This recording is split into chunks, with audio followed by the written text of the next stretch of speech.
Makadini online pano. Inini ndiri Gombwe renyika. Panguva yaMugabe ndairota ndiri muCIO waMugabe.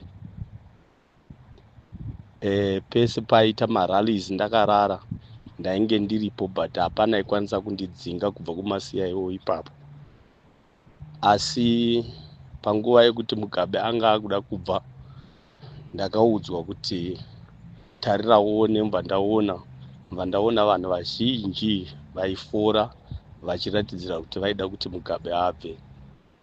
Ndichibva ndaudzwa kunzi enda unoudza mai vekukereke yaunonamata kuti vasiyane nezvematongerwo enyika nekuti vaiwirirana naGrace Mugabe, nekuti mukati mevanhu vaifora mamwini mayunifomu evanhu vekuchechi kwandaipinda.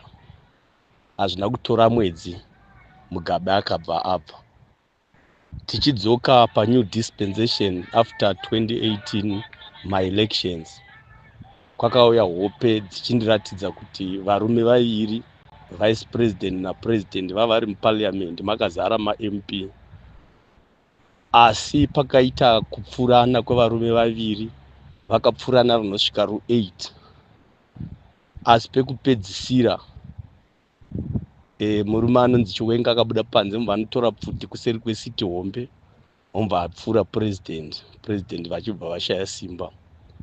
Zvapera kudaro ndakarara zvakare kumusha kwedu. Murume anonzi Munangagwa akauya kumusha achidhiraivha mota, but aive nemurume ainzi Tongai yanga ine briefcase.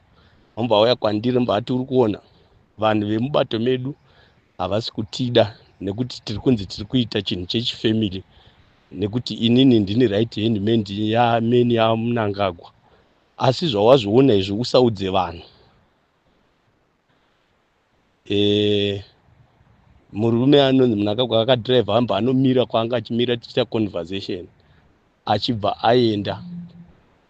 Zvapera kudaro, iyi yanga 2018. 2023 pakazoita swimming pool yanga iripo. Mamwe nezinyoka zihombe randairwisana naro ndichida kurova musoro, asi rairamba kuroveka.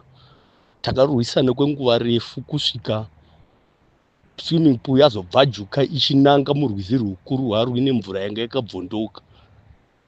Nyoka iyi payakarohwa ichienda imomo, mhondoro dzenyika dzakafara zvisingaiti, nekuti hondo yanga yapera kurwisana nemunhu anga achirwisana nezvinhu kuti zvisafambe mukati menyika.